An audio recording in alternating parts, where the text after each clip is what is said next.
Hello Forbes, welcome to the very first class of Forex Master Class. So welcome everyone to day one of our Forex Master Class. So before learning any strategies and indicators, so we first need to understand how the Forex market actually works. So ನಾವು basic ಏನೇ ತಿಳಿದೆ ಏನೇ ಗೊತ್ತಿಲ್ಲದೆ forex ಮಾರ್ಕೆಟಲ್ಲಿ ಬಂದು ಟ್ರೇಡಿಂಗ್ನ start ಮಾಡೋಕ್ಕಿಂತ ಒಳ್ಳೆಯದು ನಾವು first ಬೇಸಿಕ್ಸ್ನ understand ಮಾಡ್ಕೊಳ್ಳೋಣ ಹೇಗೆ ಫೋರೆಕ್ಸ್ ಮಾರ್ಕೆಟ್ ವರ್ಕ್ ಆಗುತ್ತೆ ಆ್ಯಂಡ್ ಏನೇನು ಇದರ ಕಾನ್ಸಿಕ್ವೆನ್ಸಸ್ ಇದೆ ಅಂತ. So many beginners jump directly into trading and lose money because they don't know how the basics. So today ಈ ಒಂದು ವಿಡಿಯೋದಲ್ಲಿ ಇವತ್ತು ನಾವು ಫುಲ್ ಫೌಂಡೇಶನ್ ಬಗ್ಗೆ ಮಾತಾಡೋಕೆ ಹೋಗ್ತಾ ಇದ್ದೀನಿ. ಸೊ ಮೇನಾಗಿ ಯಾರ್ಯಾರು ಬಿಗಿನರ್ಸ್ ಇದ್ದಾರಾ ಟ್ರೇಡಿಂಗ್ನ ಕಲಿಬೇಕು ಅಂದರೆ ಒಂದು ಸೈಡ್ ಇನ್ಕಮ್ನ ಆಗಬೇಕು, ಸೈಡ್ ಇನ್ಕಮ್ನ ಮಾಡ್ಕೊಬೇಕು ಅಂತ ಇದ್ದೀರಾ. ಸೊ ಫಸ್ಟ್ ಅವರಿಗಂತಾನೆ ಫೋರೆಕ್ಸ್ನ ಅಂದರೆ ಏನು ಫೋರೆಕ್ಸ್ ಅಂತ ಮಾಸ್ಟರ್ ಕ್ಲಾಸ್ನ ನಾನು ಫುಲ್ ಪ್ಲೇ ಲಿಸ್ಟ್ನ ರೆಡಿ ಮಾಡ್ತಾ ಇದ್ದೀನಿ. So please make sure you are seeing our video for the first time, like, share, subscribe and without wasting the time. So let's dive into the video. So ಮೇನಾಗಿ ಫೋರೆಕ್ಸಲ್ಲಿ simple ಆಗಿ ಟಾಪಿಕ್ಸ್ನ ಬರ್ತಾ ಇರುತ್ತೆ. So first topic ಬಂದು ನಮ್ಮದು what is forex ಅಂದರೆ forex ಅಂದರೆ ಏನಕ್ಕೆ ಹೇಳ್ತಾರೆ, ಏನು ಫೋರೆಕ್ಸ್ ಅಂದರೆ. ಸೊ ಬೇಸಿಕ್ಕಾಗಿ ಫೋರೆಕ್ಸ್ ಅಂದರೆ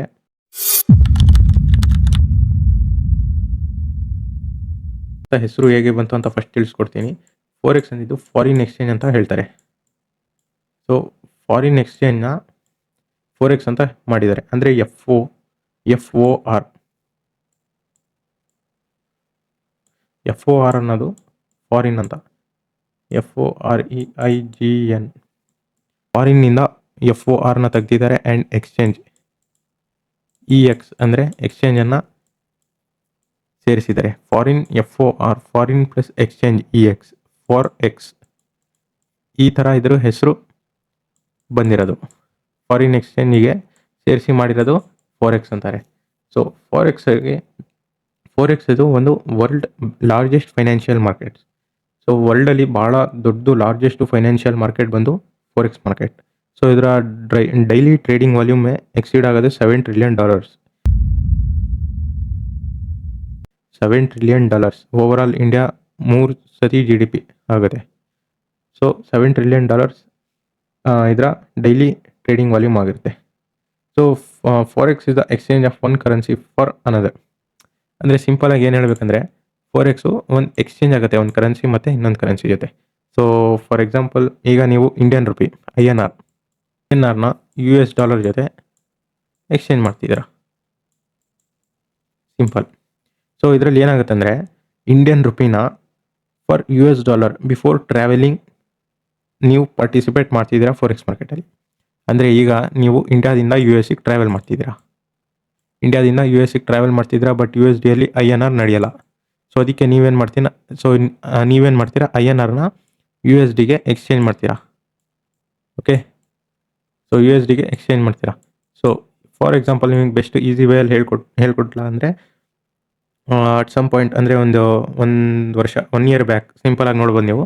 1 ಇಯರ್ ಬ್ಯಾಕ್ $1 ಅಂದರೆ $1 90 ರೂಪೀಸಿಂದಿತ್ತು. ಇಂಡಿಯನ್ ರುಪಿ ಹೇಳ್ತಾ ಇದ್ದೀನಿ. $1 ಅಂದರೆ ಒಂದು ನಿಮಿಷ ಎಲ್ಲ ಡಿಲೀಟ್ ಮಾಡಿ. $1 is equal to 90 rupees Indian rupees. $1 is equal to 90 rupees. So 90 rupees ಕೊಟ್ಟು ನೀವು 1 ಇಯರ್ ಬ್ಯಾಕ್ 90 ರೂಪೀಸ್ ಕೊಟ್ಟು $1 ಪರ್ಚೇಸ್ ಮಾಡಿರ್ತಿದ್ರೆ, ಸೊ ಇವತ್ತು ಈಗ ನಡೀತಿರೋ ಡೇಟಿಗೆ ಇವತ್ತಿಗೆ 96 ನಡೀತಾ ಇದೆ. ಸೊ ಇವತ್ತು 96 rupees Indian rupee per dollar. Okay, so $1 ಈಗ 96 ರೂಪೀಸ್ ಕೊಟ್ಟು ಕೊಂಡ್ಕೊಬೇಕಾಗತ್ತೆ ನಾವು. ಸೊ ಇದರ ಮಧ್ಯ ಏನಾಯ್ತಪ್ಪ ಅಂದರೆ ಈ $6 ಎಕ್ಸ್ಚೇಂಜು ರೈಸ್ ಆಗಿದೆ. ಓಕೆ, ಸೊ ಇಲ್ಲಿ ಏನಾಗಿದೆ ಅಂದರೆ $1 ಮೊದಲು 1 ಇಯರ್ ಬ್ಯಾಕ್ 90 ರೂಪೀಸ್ ಇತ್ತು. ಆಮೇಲೆ ನೀವು ಅದು $1ನ ತೊಗೊಂಡು ಹೋಲ್ಡ್ ಮಾಡಿದ್ರ ಅಂದರೆ ಇಟ್ಕೊಂಡಿದ್ರಿ. 1 ಇಯರ್ ಆದಮೇಲೆ ನೀವು ಆ $1ನ ಎಕ್ಸ್ಚೇಂಜ್ ಮಾಡೋಕ್ಕೆ ಹೋದರೆ ಇಂಡಿಯನ್ ರುಪೀಸಲ್ಲಿ $6 ನಿಮಗೆ ಪ್ರಾಫಿಟ್ ಆಗಿದೆ. ಸೊ ಈ $6 ಏನಿದೆ ನಿಮ್ಮದು ಪ್ರಾಫಿಟ್ ಶೇರ್. ಓಕೆ, ಇದರಲ್ಲಿ ಈಗ ಕರೆನ್ಸೀಸ್ ಅಂತ ಬಂದರೆ ಇದರಲ್ಲಿ ತುಂಬ ಅಂದರೆ 3 ಟೈಪ್ಸ್ ಇದೆ. ಸೊ ಸಿಂಪಲಾಗಿ ಅರ್ಥ ಮಾಡ್ಕೊಳ್ಳಿ. ಮೇಜರಲ್ಲಿ ಬಂದುಬಿಟ್ಟು ನಿಮಗೆ ಜಾಸ್ತಿ ಟ್ರೇಡೆಡ್ ಕರೆನ್ಸಿ ಪೇರ್ಸ್ ಆಗೋದು ಇದರಲ್ಲೇ. ಸೊ ಸಿಂಪಲಾಗಿ ಸಮ್ ಮೇಜರ್ ಪೇರ್ಸ್ನ ನಾನು ತೊಗೊಂಡಿದ್ದೀನಿ ಜಾಸ್ತಿ ಟ್ರೇಡೆಡ್ ಆಗೋದು ಇದರಲ್ಲಿ. ಸೊ ಬಿಗಿನರ್ಸಿಗೆ ಒಳ್ಳೇದಂತ ಈ ಪೇರ್ಸ್ನ ನೀವು ಫಾಲೋ ಮಾಡಿದ್ರು ನೀವು ಖಂಡಿತ ಇದರಲ್ಲಿ ಒಂದು ಚೇಂಜ್ನ ನೋಡ್ಬೋದು. ಸೊ ಇದರಲ್ಲಿ ಸಿಂಪಲ್ ಆಗಿ ಮೇಜರ್ ಕರೆನ್ಸಿ ಪೇರ್ಸ್ ಅಂದರೆ euro USD, GBP USD, USD JPY, USD CHF ಈ ಥರ ಕರೆನ್ಸಿ ಪೇರ್ಸ್ನ ಟ್ರೇಡ್ ಮಾಡ್ತಾರೆ. ಅಂದರೆ ಮೇಜರ್ ಕರೆನ್ಸಿ ಪೇರ್ಸ್ ಅಂತ. ಅದ್ರ ಜೊತೆ USD ಕೊಲ್ಯಾಬ್ ಆಗಿರುತ್ತೆ. USD ಯಾವುದ್ರಲ್ಲಿ ಇರುತ್ತೆ ಅದು ಮೇಜರ್ ಪೇರ್ಸಿಗೆ ಶಿಫ್ಟ್ ಆಗುತ್ತೆ. ಅಂದರೆ USD ಬಂದು USD INR ಇರುತ್ತೆ, ಯಾಕೆ ಮೇಜರಲ್ಲಿ ಇರಲ್ಲ ಆದರೆ ಬಟ್ ಅದು ಎಕ್ಸಾಟಿಕ್ ಪೇರ್ಸಲ್ಲಿ ಸೇರುತ್ತೆ. ನಾನು ಅದು ರೀಸನ್ ಹೇಳ್ತೀನಿ ಯಾಕಾಗಲ್ಲ ಅಂತ. ಮೈನರ್ ಪೇರ್ಸ್ ಅಂದರೆ ವಿತೌಟ್ USD. ಇದರಲ್ಲಿ ಸಿಂಪಲ್ ಅರ್ಥ ಮಾಡ್ಕೊಬೇಕಂದ್ರೆ ವಿತೌಟ್ USD ಪೇರ್ಸ್ ಯಾವ್ದಾದಿರುತ್ತೆ ಅದೆಲ್ಲ ಮೈನರ್ ಅಂತ. ವಿತೌಟ್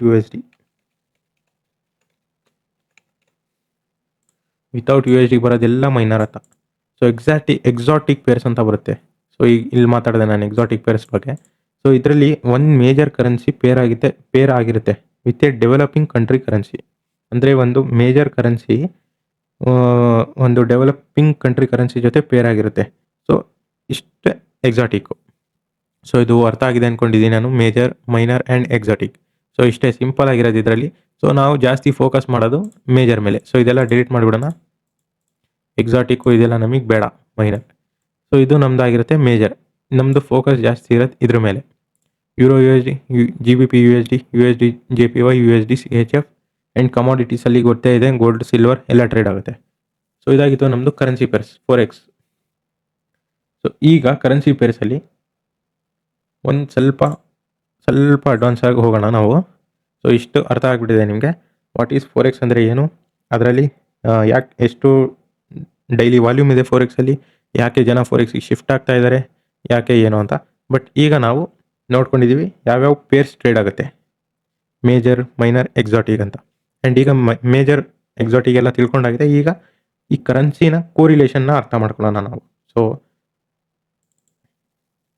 ಸೊ ಈಗ ಯೂರೋ USD ಅಂತ ಒಂದು ಪೇರ್. ಯೂರೋ USD ಪೇರಲ್ಲಿ ನಮಗೆ ಈ ಯೂರೋ ಅಂತ ಏನಿದೆ,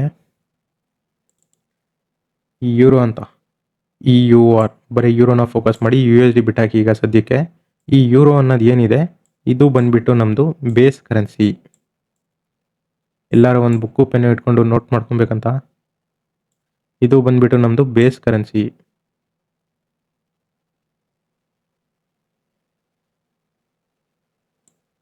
ಯೂರೋ ಏನಿದೆ ಇದು ನಮ್ಮದು ಬೇಸ್ ಕರೆನ್ಸಿ ಆಗಿರುತ್ತೆ. ಆ್ಯಂಡ್ ಮಿಕ್ಕಿದ USD ಇದು ನಮ್ಮದು ಕೋಟ್ ಕರೆನ್ಸಿ ಅಂತೀವಿ ನಾವು. ಬೇಸ್ ಕರೆನ್ಸಿ, ಕೋಟ್ ಕರೆನ್ಸಿ ಅಂತೀವಿ.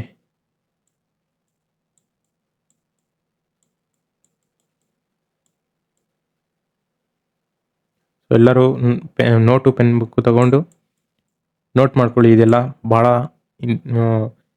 ಇನ್ಫಾರ್ಮೇಷನ್ ಇದು. ಸೊ ಕೋಟ್ ಕರೆನ್ಸಿ ಬಂದು ನಮ್ಮದು ಸೆಕೆಂಡ್ ಕರೆನ್ಸಿ, ಬೇಸ್ ಕರೆನ್ಸಿ ಬಂದು ನಮ್ಮದು ಫಸ್ಟ್ ಕರೆನ್ಸಿ. ಸೊ ನೀವು ಯೂರೋ ಬಂದುಬಿಟ್ಟು ನಮ್ಮದು ಬೇಸ್ ಕರೆನ್ಸಿ, USD ಬಂದುಬಿಟ್ಟು ನಮ್ಮದು ಕೋಟ್ ಕರೆನ್ಸಿ. ಸೊ ಎಕ್ಸಾಂಪಲಲ್ಲಿ ನಾವು ತಿಳ್ಕೊಳ್ಳೋಣ. ಫಾರ್ ಎಕ್ಸಾಂಪಲ್ ಇದೆಲ್ಲ ಡಿಲೀಟ್ ಮಾಡ್ತೀನಿ ನಾನು, ಬೇಸ್ ಕರೆನ್ಸಿ, ಕೋಟ್ ಕರೆನ್ಸಿ ಅಂತ. ಫಾರ್ ಎಕ್ಸಾಂಪಲ್ ಬಂದುಬಿಟ್ಟು ಯೂರೋ USD ಈಗ ತಿಳ್ಕೊಳ್ಳಿ, ಒಂದು ಪ್ರೈಸ್ ಮೇಲೆ ನಡೀತಾ ಇದೆ. ಸೊ ಇದು ಯೂರೋ USD ಪ್ರೈಸ್. ಇದು 1 ಯೂರೋಗೆ, ಸಿಂಪಲ್ ಆಗಿ 1 ಯೂರೋಗೆ, ಈ ಯೂರೋ ಏನಿದೆ ಈ 1 ಯೂರೋಗೆ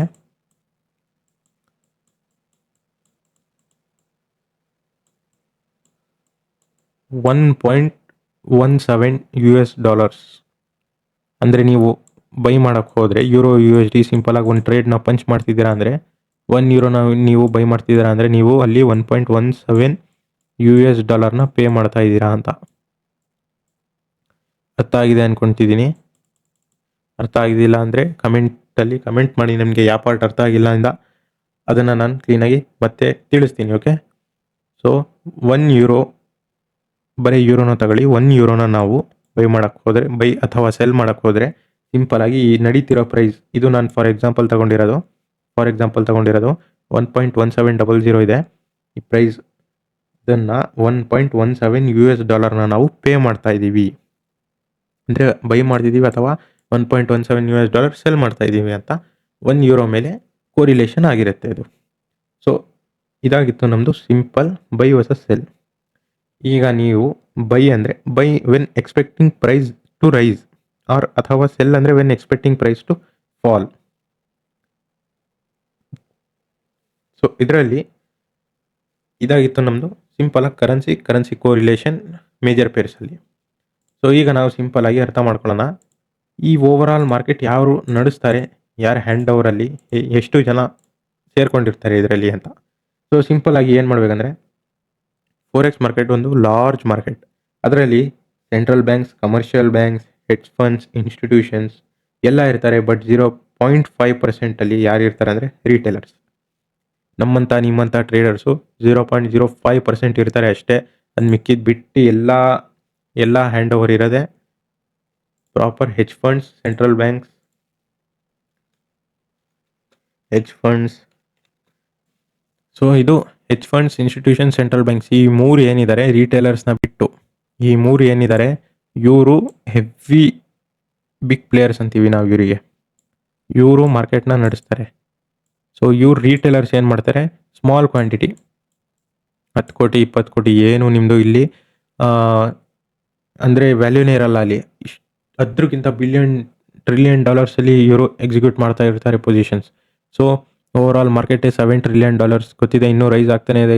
ಓವರ್ ಆಲ್ $7.8 trillion ಅಂತ ಏನೋ ಈಗಿದೆ. ಸೊ ರಿಟೇಲರ್ಸ್ 0.05% ಅಲ್ಲಿ ರಿಟೇಲರ್ಸ್ ಬರ್ತಾರೆ. ಸೊ ಈ ಮಾರ್ಕೆಟ್ ತುಂಬ ರಿಸ್ಕಿ ಇದೆ. ಸೊ ಇದಾಗಿತ್ತು ನಮ್ಮದು ಯಾರ್ಯಾರು ನಮ್ಮ ಫೋರೆಕ್ಸ್ ಮಾರ್ಕೆಟ್ನ ಪಾರ್ಟಿಸಿಪೆಂಟ್ಸ್ ಆಗಿರ್ತಾರೆ ಅಂತ. ಸೊ ನೆಕ್ಸ್ಟು ನಾವು ಈಗ ಮುಂದೆ ಹೋಗೋಣ. ಇದರಲ್ಲಿ ಸೆಷನ್ಸ್ ಅಂತ ಬರುತ್ತೆ. ಸೊ ಮಾರ್ಕೆಟ್ 24/5 ಓಪನಲ್ಲೇ ಇರುತ್ತೆ. ಅಂದರೆ ಈಗ 1 ವೀಕಲ್ಲಿ 5 days ಓಪನಲ್ಲೇ ಇರುತ್ತೆ market, Monday to Friday. So ಅಲ್ಲಿ ನಾವು ಟ್ರೇಡ್ನ ಪ್ಲೇಸ್ ಮಾಡ್ಬೋದು, ಅಲ್ಲಿ ನಾವು ಟ್ರೇಡ್ ಮಾಡ್ಬೋದು ಇಲ್ಲ. ಆ್ಯಂಡ್ ಈಗ ನಾವು ಏನು ನೋಡಬೇಕಂದ್ರೆ ಸೆಷನ್ಸ್ನ ಯಾವ ಥರ ಪ್ಲೇ ಆಗುತ್ತೆ, ಯಾವ್ಯಾವ ಸೆಷನ್ಸ್ ಮಾರ್ಕೆಟಲ್ಲಿ ಇರುತ್ತೆ ಅಂತ. ಸೊ ಇದರಲ್ಲಿ ಬೇಸಿಕಲಿ ಬಂದು 3 ಸೆಷನ್ಸ್ ಇರ್ತವೆ. So basically 3 sessions: Asian session, London session, NYC session. ಈ 3 session, Asian, London and NYC 3 sessions ಇರುತ್ತೆ. ಇದರಲ್ಲಿ ಜಾಸ್ತಿ ಓವರ್ ಆಲ್ ಟ್ರೇಡ್ ಮಾಡೋದು ವಾಲ್ಯೂಮ್ ಇರೋದು ಜಾಸ್ತಿ. ವಾಲ್ಯೂಮ್ ಮತ್ತು ವೊಲ್ಯಾಟಿಲಿಟಿ ಲಂಡನ್ ಮತ್ತು ನ್ಯೂಯಾರ್ಕಲ್ಲಿ ಜಾಸ್ತಿ. ಓವರ್ ಆಲ್ ನೀವು ಬಿಗ್ನರ್ಸಿಗೆ ನೋಡ್ಬೋದು ಮತ್ತು ಪ್ರೋ ಟ್ರೇಡರ್ಸ್ನ ನೋಡ್ಬೋದು. ನೀವು ಲಂಡನ್ ಲೈವ್ ಸ್ಟ್ರೀಮ್ ಬರ್ತಾರೆ ಇಲ್ಲ ನ್ಯೂಯಾರ್ಕ್ ಲೈವ್ ಸ್ಟ್ರೀಮ್ ಬರ್ತಾರೆ. ಬಟ್ ಏಷ್ಯನಲ್ಲಿ ಬರೋದು ಭಾಳ ಕಮ್ಮಿ, ಯಾಕಂದರೆ ಏಷ್ಯನಲ್ಲಿ ಭಾಳ ಲೋ ವೊಲ್ಯಾಟಿಲಿಟಿ ಇರುತ್ತೆ. ಲೋ ವೊಲ್ಯಾಟಿಲಿಟಿ ಇರುತ್ತೆ, ಲೋ ಮೂವ್ಸ್ ಇರುತ್ತೆ ಮಾರ್ಕೆಟಿಂದು. ಸೊ ಹಾಗಾಗಿ ಏಷ್ಯನಲ್ಲಿ ತುಂಬ ಜನ ಟ್ರೇಡ್ ಮಾಡೋಕ್ಕೆ ಅವಾಯ್ಡ್ ಮಾಡ್ತಾರೆ. ಆ್ಯಂಡ್ ಸೊ ಲಂಡನ್ನಲ್ಲಿ ಕ್ಲಿಯರ್ ವೊಲ್ಯಾಟಿಲಿಟಿ ಇರುತ್ತೆ ಒಂದು, ಆ್ಯಂಡ್ ಪ್ರೈಸ್ ಆ್ಯಕ್ಷನ್ನು ಕ್ಲಿಯರಾಗಿ ಪ್ಲೇ ಆಗುತ್ತೆ. ಆ್ಯಂಡ್ ಥರ್ಡ್ ನ್ಯೂಯಾರ್ಕಲ್ಲೂ ಸೇಮ್ ಕ್ಲಿಯರ್ ವೊಲ್ಯಾಟಿಲಿಟಿ ಇರುತ್ತೆ, ಪ್ರೈಸ್ ಆ್ಯಕ್ಷನ್ನು ಕ್ಲೀನಾಗಿ ಪ್ಲೇ ಆಗ್ತಾ ಇರುತ್ತೆ. ಈಗ ನ್ಯೂಯಾರ್ಕ್ ಮತ್ತು ಲಂಡನ್ ಸೆಷನ್ ಓವರ್ಲ್ಯಾಪ್ ಆದಾಗ ಸ್ಟ್ರಾಂಗೆಸ್ಟ್ ಪ್ರೈಸ್ ಮೂಮೆಂಟಮ್ ಬರುತ್ತೆ. ಸೊ ಅವಾಗ ನೀವು ಪ್ರಾಪರಾಗಿ ನೋಡಿ ನಿಮ್ಮ ಅನಲೈಸ್ ಮಾಡಿ ಮಾರ್ಕೆಟ್ನ ಟ್ರೇಡ್ ಮಾಡಬೇಕಾಗಿರುತ್ತೆ. ಸೊ ಡಿಫ್ರೆಂಟ್ ಸೆಷನ್ಸ್ ಮತ್ತು ಡಿಫ್ರೆಂಟ್ ಟ್ರೇಡಿಂಗ್ ಅಪಾರ್ಚುನಿಟೀಸ್ ಚೇಂಜ್ ಮಾಡುತ್ತೆ ನಿಮ್ಮ ಡೇನ. ಸೊ ಈಗ ನಾನು ಹೇಳೋದು ಏನಪ್ಪ ಅಂದರೆ, ಸೊ ಸಿಂಪಲಾಗಿ ಬಿಗಿನರ್ಸ್ ಆದಾಗ ನೀವು ಇನ್ನೂ ಕಲಿತಾ ಇದ್ದೀರಾ ಅಂದರೆ ಏಷ್ಯನ್ ಸೆಷನ್ ಟ್ರೇಡ್ ಮಾಡೋದು the best. London the best ಆಗುತ್ತೆ. ಬಟ್ ನ್ಯೂಯಾರ್ಕಲ್ಲಿ ನ್ಯೂಸ್ ಇರುತ್ತೆ. ನ್ಯೂಸ್ ಬಂದರೆ ಕ್ಯಾಂಡಲ್ ಸ್ಪೈಕ್ಸಲ್ಲಿ ನಿಮ್ಮ ಅಕೌಂಟು ಬ್ಲೋ ಆಗ್ಬೋದು, ಲೂಸಿಂಗ್ ಫೇಸು ನೋಡ್ಬೋದು ನೀವು. ಸೊ ಹಾಗಾಗಿ ನ್ಯೂಯಾರ್ಕ್ನ ಒಂದು ಅವಾಯ್ಡ್ ಮಾಡಿ ಲಂಡನ್ ಮತ್ತು ಏಷ್ಯನ್ನ ಪ್ರಾಪರಾಗಿ ಫೋಕಸ್ ಮಾಡಿದೆ you will be profitable. Simple ಹೇಳೋದು ಮಾತು, you will be profitable Asian ಮತ್ತು ಲಂಡನ್ನ ಪ್ರಾಪರಾಗಿ ಫೋಕಸ್ ಮಾಡಿದೆ. ಬಟ್ ಅದಕ್ಕಿಂತ ಮುಂಚೆ ನೀವು ಬೇಸಿಕ್ಸ್ನ ತಿಳ್ಕೊಬೇಕಾಗಿರುತ್ತೆ. ಸೊ ನೆಕ್ಸ್ಟ್ ಬಂದು ನಮ್ಮದು ಸಿಂಪಲಾಗಿ ಟ್ರೇಡಿಂಗ್ ಟರ್ಮಿನಾಲಜೀಸ್ ಬಗ್ಗೆ ಮಾತಾಡೋಣ. ಸೊ ಟ್ರೇಡಿಂಗ್ ಟರ್ಮಿನಾಲಜೀಸ್ ಬಗ್ಗೆ pips, lot size, spread, leverage, margin, bid price, ask price, bullish, bearish, liquidity, volatility ತುಂಬ ಇದೆ. ಇದು ಬಂದು ನಮ್ಮದು ಅಡ್ವಾನ್ಸ್ ಸೆಟಪ್ಸಲ್ಲಿ ಹೋಗುತ್ತೆ.